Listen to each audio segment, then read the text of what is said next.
Hello everyone, welcome back to my channel. My name's Georgia. I hope you're well. Welcome to another monthly wrap up. We are now at the end of March and honestly I have had such an amazing reading month and I really just wanted to go through all the books I read with you guys. So I'm going to jump straight in, no rambling on, let's just crack straight on. So starting the month off strong, I finished A False Start by Elsie Silver. This is book 4 in the Gold Rush Ranch series by this author and honestly I loved this. I loved this so much. So I feel like I put this book off for the longest time because I didn't want to read it. I didn't want to finish the series. I didn't want this to come to an end. Then I read the synopsis for this book and was like, oh my god, if I'd have read this months ago, I'd have picked it up immediately. This sounds perfect. This is a brother's best friend romance and it is done so well.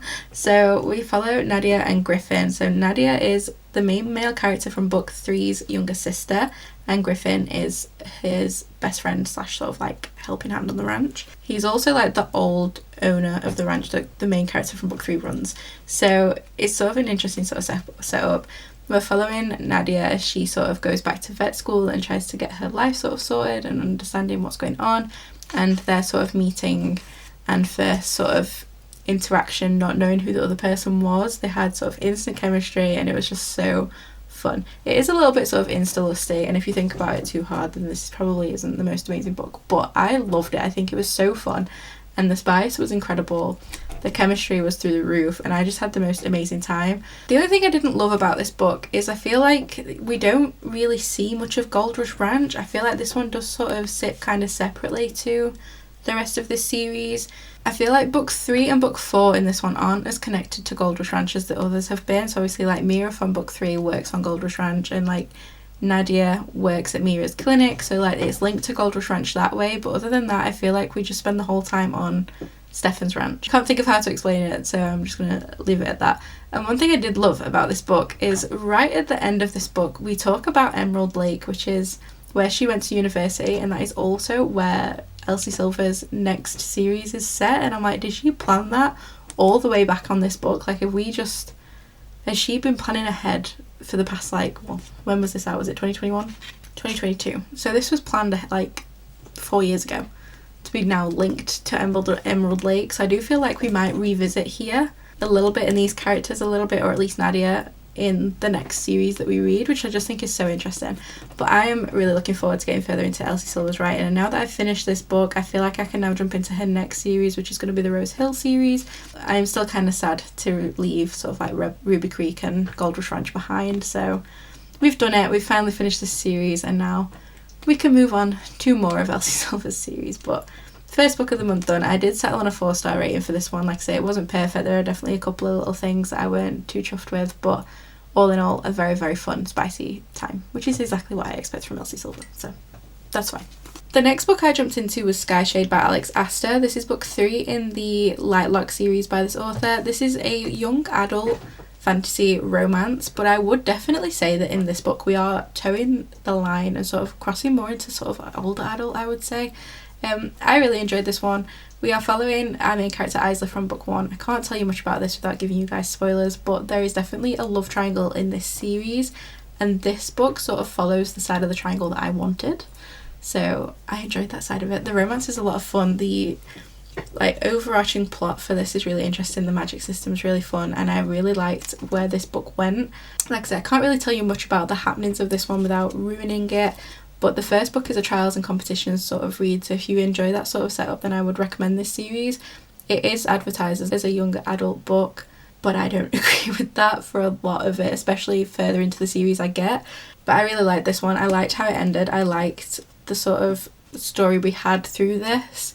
The romance definitely developed a lot in this one. We saw more of both sides of the triangle, and all in all was just a really interesting read. We're sort of following a bit of a prophecy in this one and her trying to figure out the best route to take and trying to keep the people that she loves safe and also to just sort of understand her heart a little bit better, and I just think the character development in this was really nice. Seeing her sort of trying to get her head around her life and the way her life's going was so interesting to me, and seeing her trying to sort of figure out whether she should follow her head or her heart was just a really fun time. So I don't feel like this is my favourite in this series, but I don't know if it's that or if I'm just getting a little bit bored.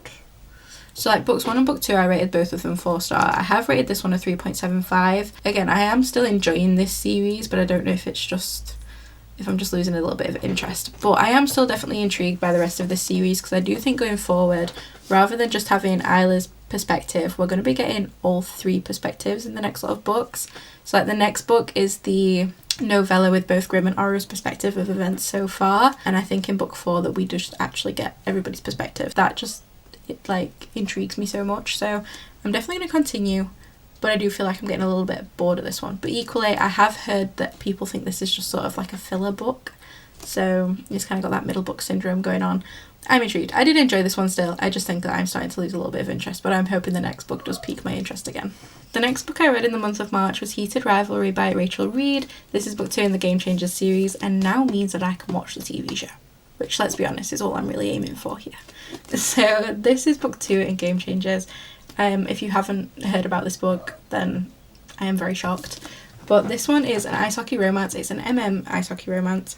And we're following 2 sort of like rivals that have been pitted against each other from pretty much day one. They were both sort of first and second in their league of like, for like their age range and stuff, and were basically the 2 people that were going to be put up for first picks as they sort of got into the pro league. This one starts years and years and years ago when they first met when they were much younger, and it's kind of following them and how they've grown together through the many years of them being pitted as rivals in front of the cameras. And I just think it's a really interesting take on this, and a lot of like behind the scenes that you wouldn't really expect, and I think it's a really interesting take on it. I have very similar feelings to this one as I did for book 1, where I think that it's really fun and the setup's really nice and they are super spicy. Same as book 1, every other chapter is a spicy scene. It does get a little bit like, we get it. And like with book 1, just as I was getting to the point where I was like, okay, I'm getting a bit sick of this now, I'm getting a little bit bored, it kind of stops and they switch it up and we get to the third act conflict and we get to more of the plot again, and then I'm hooked back in again, and then I absolutely love the ending. For both of these books in this series so far, the beginning has been so good and I've been so hooked in, and then in the middle I've got a bit bored, and then at the end I've been completely hooked in again. And I feel like that's going to be a bit of a theme for this series for me. I just feel like they are a little bit too spicy, which coming from me is a big thing because I like a spicy book. There's a line, there's a level. But all in all, I am still having a good time with this series and I am going to continue reading it. I just think that they are unnecessarily spicy. The level of spice is great, it's just the quantity. There is a hell of a lot of it. Like, if you took out the spicy scenes on this book, I reckon there'd be like 30% of it left. Like, it is very heavy on the spice, but it is still really fun and interesting, and I really like the sort of messages behind these ones, so I will continue to read this series. I just will. But all in all, a very good read. If you like a spicy time, if you like an MM romance, I think you'll really enjoy these. They're not massive on the sport side of things, it's just sort of showing them as rivals. So if you're not somebody that's massively into sport but you want like a MM romance feel, then I'd still recommend these books. So I did settle on a 4-star rating, same as book 1. Not the most amazing thing, but equally still a very enjoyable, fun time with beautiful messages. So 4-star read. The next book that I jumped into in the month of March was God of Malice by Rena Kent. This is book 1 in the Legacy of God series by this author. So these are sort of like mafia, dark romance reads. It's set in a UK university, which I didn't expect. I do feel like that caught me off guard a little bit. I enjoyed this one more than I thought I do. I feel like I'm always really hit and miss with dark romance. I feel like a lot of the time the spicy scenes in a dark romance are questionable at best, and this was also that, but I feel like it was done in a way that didn't hurt my soul. So like, you kind of know it's coming 9 times out of 10 with a dark romance. You know what you're sort of getting into, but there's something about the way that they're written that just makes it feel socially acceptable. So like, you know that the spicy scenes are wrong, but like there's always that undertone of the woman's perspective where it's like she also knows it's wrong, but equally deep down she knows this is sort of like her secret dark fantasy that she wants. So you're like, okay, cool. And then you end up really enjoying it, even though you know you probably shouldn't, and that's exactly what happened here. I think this one was a lot of fun though. There were some elements of this that I really enjoyed, like there was sort of like an initiation into one of the groups, and that was basically like a hunt. So there's these 5 leaders of the group, and the initiation process is basically like, if you can make it to the end, you're in. But like, they are allowed to use force, and if you're touched by their weapon of choice, then you're out and you don't get accepted into the group. So our main female character sort of gets an invitation to the initiation, and there's this big scene in this hunt, and it was so good. And then like the spice integrated with that was just incredible, and I enjoyed this way more than I should have. It's basically how I feel with this read. So again, we're settling on a 4-star for this one. because I'm predictable. It was still just a really fun time, and I'm looking forward to continuing on with the rest of the series and sort of seeing all the links that we've got. One thing I did really like about this book is you have a family tree at the beginning, which I used way more than I expected to. So you can sort of like refer back to this to see who everybody is. And we also got a couple of chapters from like their parents, which I thought was a really interesting sort of addition to this. But yeah, all in all, I had a fun time with this. I enjoyed it more than I expected and more than I think I should have. But a 4-star read. The next 3 books that I read are all actually new releases that came out this month, and boy did we have a good time. So the first new release that I jumped into was And Now Back to You by B.K. Borison. I feel like I have been waiting for this book for the longest time. I only read First Time Caller at some point last year, but ever since putting that book down I was like, okay, I need more. I need more B.K. Borison, I need more of these characters, I need more of this world. And this did not disappoint. I always feel like I build them up so much in my head and I have such high expectations that I'm always terrified that when I finally get to read them it's going to disappoint me. This did not disappoint. I loved this so much. So much. We're following our main 2 characters, Jackson and Delilah. Now Jackson is a radio weather presenter. I don't know what their official job titles are, but he's on the radio and he does like the weather side of things. And then we have our main female character, Delilah. Now, Delilah is a news reporter on like television who mainly wants to sort of follow the weather side of things. So we're following these 2 weather obsessed people as they basically end up having to work together to report on this really big storm that's coming to their city. And we have that sort of like dislike at the beginning where they don't really get along, they have their issues, they're very similar people that don't want to be similar people, and then we're following them sort of like being forced to be together constantly for like a week during this really bad snowstorm. And I just think that it's such a fun setup. There's something about B.K. Borison's writing and her banter and her relationships that just are so good, and I feel like she writes such relatable people. So like both of our characters have their struggles, they have their anxieties, they have sort of like their own sort of trauma, but the parallels in their life are so interesting, and I just think it's so good. I love this series so much. It's a 5-star series for me. Both books have been 5 stars. I have loved them so much. This was definitely deserving of the 5 stars I gave it. I highly recommend these books. They are so much fun while still having such meaningful and nice sort of like topics in them. I can't recommend these series enough. I love these books so much. I can't really tell you much more without giving you too many spoilers, so I'm going to leave it at that. But if you're a romance reader, then please put these high up on your radar. Like First Time Caller and Now Back to You, they are both 5-star reads. They are incredible. I love them so much, and just read them. Please go and read them. It's so much fun. And we have a main character who suffers quite bad with his anxiety, which I always really enjoy reading. I feel like Yours Truly by Abby Jimenez was the first sort of male main character where I saw a lot of that anxiety that you usually see in our female main character. So like for 90% of the books I read, you have the very confident guy and the girl that's crippled with anxiety. And Yours Truly and this one are the only books I've read where that is sort of swapped, and I really enjoy reading that for some reason. I feel like it's so nice to read it reversed, and we get that here, and I really like that. So just please go read this book. Following on with amazing new releases that I can't recommend enough, we have In a Her League by Liz Tomforde. This is a spin-off for the Windy City series. If you haven't read the Windy City series by this author anyway, then what are you doing? Go and read it now. Pause this, go and read all 5 books and come back. I love that series so much. It is another 5-star series for me. So The Windy City is a sport romance series by this author. We're following 5 different people from 3 different sports. 3 different sports. I just love it. Liz Tomforde writes the most obsessed, down bad men ever. Like, they are all so pathetically obsessed with the woman, and I love it so much. This one follows the main female character from book 3's dad, and he is the coach of the baseball team that we follow in books 3 and 4, and then the new owner of that baseball team. Honestly, again, he just fits the mold. Down bad, obsessed with the woman, and I absolutely love it. The other thing I love about this book is it follows the new owner of the baseball team, and she is the first female owner. It follows the sort of troubles that she faces with that, so like all the hate that she gets from other men working in the same industry, the fans, players, and the struggles that she faces with that and how she overcomes them, and how he doesn't step on her toes into protecting her while she does that, and I just love that.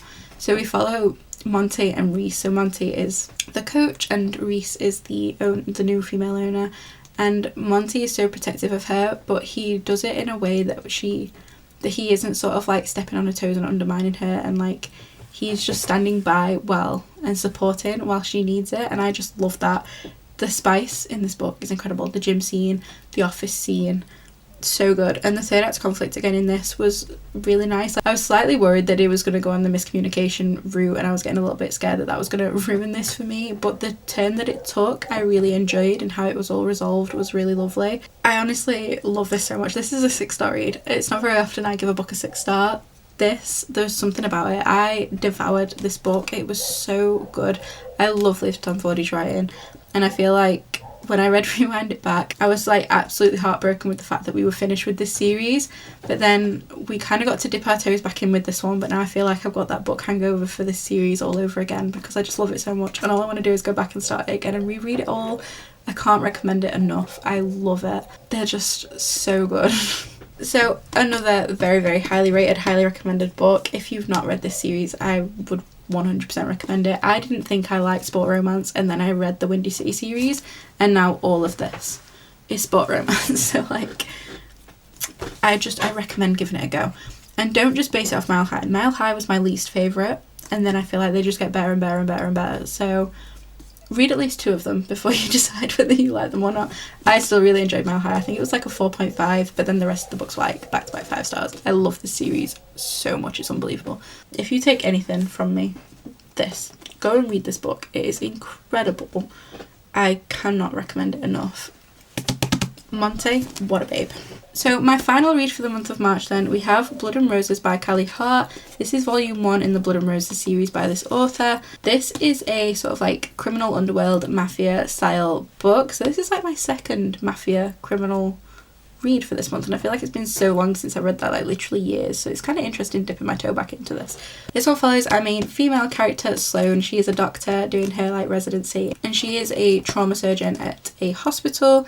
And then we have our main male character, Zeth. Now Zeth is part of this sort of like criminal underworld, and their paths cross because Sloane is trying to sort of like figure out the disappearance of her younger sister. So the police have sort of run out of leads. They've basically said that there's nothing they can do until some more leads come up, and Sloane will not accept that, so she is determined to sort of figure out her sister's disappearance on her own.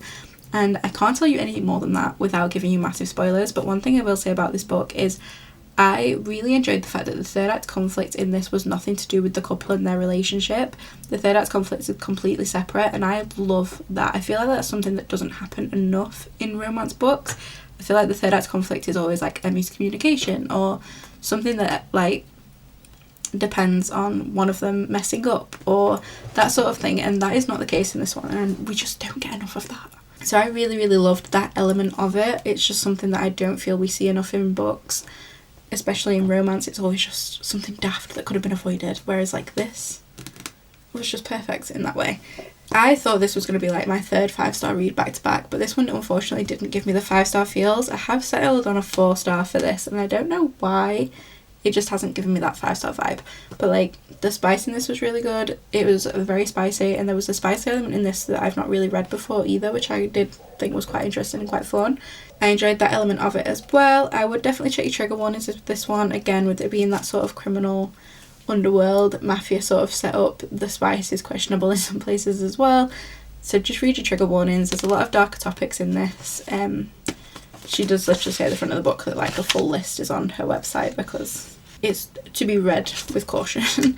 But I really enjoyed this. It also ends on a bit of like a cliffhanger. I don't feel like all of my questions are answered at all, and the next book doesn't come out until 2027, which is kind of infuriating. So we now have to wait like at least an absolute minimum of another 9 months to get the questions that I need answered. So slightly annoying, but hey, it's going to keep me thinking about it. It's going to keep it niggling at the back of my head, which is never a bad thing. It's a sign of a good book if it's got you thinking about it months later. Definitely a bit of a cliffhanger ending. We don't get a new book until 2027, but still a very, very fun and interesting read. I love mafia romances anyway. I just think they're so much fun, and the chapters in this are super short as well, so all the chapters are like between like literally 2 and 10 pages long, which is perfect for me. I love a short chapter. I feel like it makes you feel you're reading a lot quicker, and then I'm a lot more like this, but like, oh, I'll just read one more. And then all of a sudden you've read like 12 more chapters and nearly finished the book. So yeah, all in all, another really, really good read. So another 4-star under the belt. They are the 7 books that I read this month. I've literally, the lowest rating I've had is a 3.75, so you can't say that that is not an amazing reading month. I enjoyed that so much. I feel like April has a lot of pressure because March was just such a good reading month. And I feel like this year so far has just been so good. I think the lowest rating I've given is a 3. Like, I'm enjoying my reads so much. And I don't know if that's just because books are genuinely getting better, or if it's just because I'm better at understanding my reading taste and what I think I'll like. So that, like, when it comes to actually reading them, I'm only reading books that I know I'm going to enjoy. But either way, I'm having a great time. If you've read any of the books I've spoken about in this video, do let me know what you thought of them in the comments down below. I always love hearing your guys' opinions, and let me know if there's any other books that you would recommend me reading, because I'm just having such a fun time. And if you've read any of these books and know any similar sort of vibes, let me know. Thank you so much for watching this video. If you enjoyed it, don't forget to like, comment, subscribe, all that fun stuff. And as always, my social media, my Amazon, my Goodreads, my business email. My light just died. So close. We'll just plug that in, shall we? If you enjoyed this video, don't forget to like, comment, subscribe, all that fun stuff. And as always, my social media, my Amazon, my Goodreads and my business email are all in the description bar below. Thank you so much for being here. I really hope you're well, and I hope to see you guys in the next one. Take care. Bye.